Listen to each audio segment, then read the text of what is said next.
Hello friends, कैसे हैं आप लोग। सबको मेरा नमस्कार। सतगुरु कबीर साहब जी के विचार। पार ब्रह्म अविगति अविनाशी, कसेऊ कै मन लागे, अमली लोग खुमारी तृष्णा, कतऊ संतोष न पावे। काम क्रोध दोनों मत वाले, माया भरे भरे आवे। ब्रह्म कुलाल चढ़ाइन भाटे, लय इंद्री रस चावे। संघई पोच है ज्ञान पुकारे, चतुरा होए सु पावे। संकट सोच पोच या कलिमा, बहुतक व्याधि शरीरा। जहाँ धीर गंभीर अति निश्चल, तहाँ उठ मिलो कबीरा। यहाँ पर सदगुरु कबीरदास जी कहते हैं कि हे भाई, जो नयन रसिक है और रूपों में मोहित हो जाते हैं, यदि वे मोह से जाग जाएं तो उनके लिए अज्ञात या काल्पनिक अविनाशी परम तत्व मिलने में सरलता हो जाएगी। जो लोग विषय भोगों में आदि हैं, उन पर हर समय तृष्णा का नशा चढ़ा रहता है और वो कहीं भी संतोष उनको नहीं मिल पाता है। काम और क्रोध उन्मादी मनोयोग है जो माया और भ्रम के कारण मनुष्य के मन में हमेशा उठते रहते हैं। अंगे सदगुरु कहते हैं कि कई ब्रह्मवादी तो कलवार की तरह कल्पना की भट्टी में ब्रह्म ज्ञान रूपी मदिरा भी बनाते रहते हैं और जड़ चेतन भोग और मोच को पिलाकर इंद्रियों के विषय भोगों को का रस हमेशा लेना चाहते हैं। वे हृदय में विषा शक्ति रूपी कीचड़ रखते हुए भी मुख से ब्रह्म ज्ञान की टीम हमेशा हाँकते रहते हैं और अपने आप को भोग मोच के साथ साथ प्राप्त करने वाला चतुर प्राणी भी समझते हैं। इसका तात्पर्य यह है कि इस द्वंद्व ग्रसित संसार में संकट भी बहुत ज्यादा है और सोच और बुराइयां भी ज्यादा हैं। शरीर में बहुत सी व्याधियां भी हैं। इसलिए हे साधकों, धीर गंभीर तथा अत्यंत निश्चल सद्गुरुओं की शरण में विनम्रता पूर्वक जाओगे तभी कल्याण हो सकता है, अन्यथा तत्व ज्ञान के अभाव में हमेशा भटकते रह जाओगे। भाई रे दूध जगदीश जहाँ ते आया, कौ कौने बोराया। अल्लाह राम करीमा केसो, हरि हजरत नाम धराया। कहना एक कनक ते कहना, या में भाव न दूजा। कहन सुनन को दुई कर थापे, एक निमाज एक पूजा। वही महादेव वही मोहम्मद, ब्रह्मा आदम कहिए। को हिंदू को तुरक कहावे, एक जिमी पर रहिए। वेद किताबें पढ़े वह कुतवा, वह मौलाना वह पांडे। बेगर बेगर नाम धराए, एक मिट्टी के भाड़े। कई कबीर वह दोनों भूले, रहीम किन्हू ना पाया। ए साखी वह गाय कटावे, वही धी जन्म गमाया। यहाँ पर सतगुरु कबीरदास जी कहते हैं कि हे भाई, दो ईश्वर कहाँ से आ गए हैं। अल्लाह और राम, करीम और केशव, हरि और हजरत, ये नाना प्रकार के नामधारी ईश्वरों की भीड़ कहाँ से आ गई है और ये कैसा पागलपन है।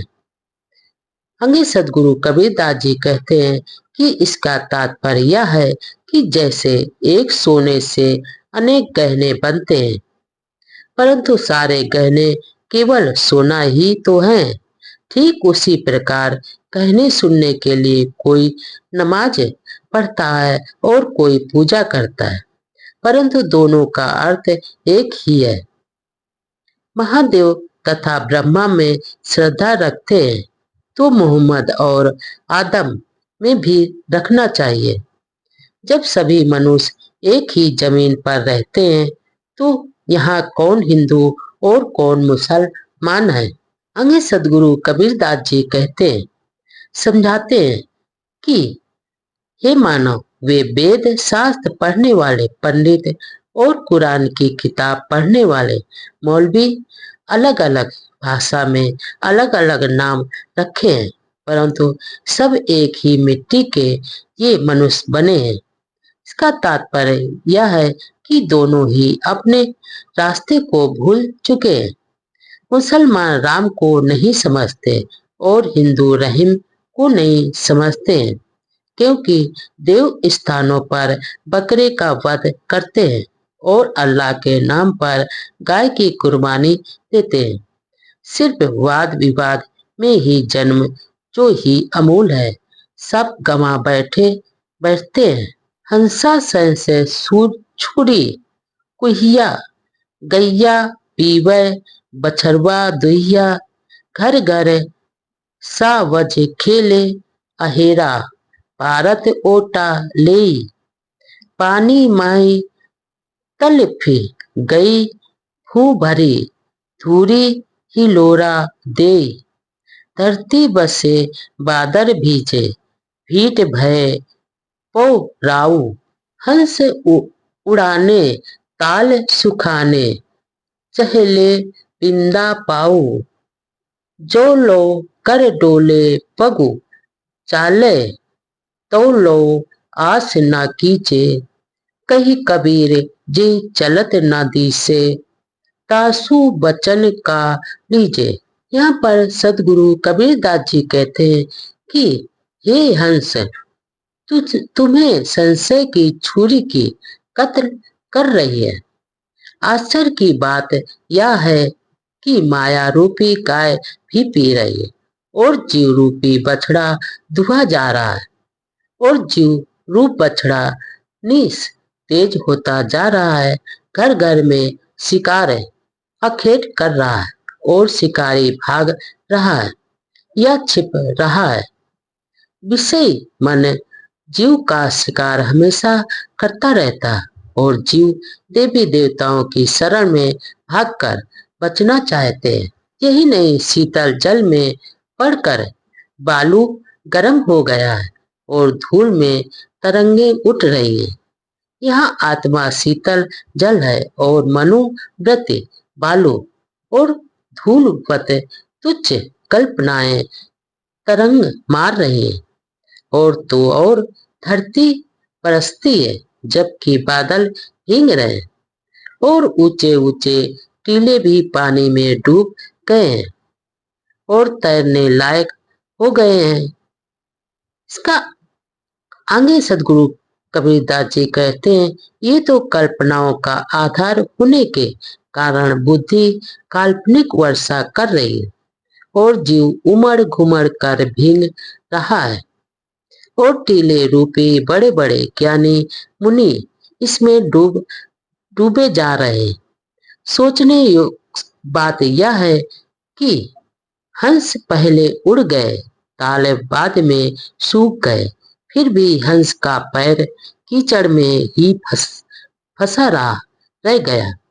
दूसरे शब्दों में हंस रूपी जीव शरीर को छोड़कर चला गया और शरीर रूपी ताल हमेशा सूख गया है, परंतु हंस के पैर रूपी जीव का मन शरीर की वासना ताल के कीचड़ में हमेशा फंसा रहता है।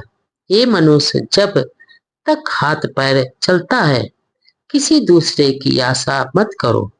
सदगुरु कहते हैं, जो मायावी वस्तुएं देख रहे हो और जिसकी प्रशंसा तुम करते हो, यह साथ में जाने वाली नहीं है, यहीं की यहीं धरी सारी रह जाएंगी।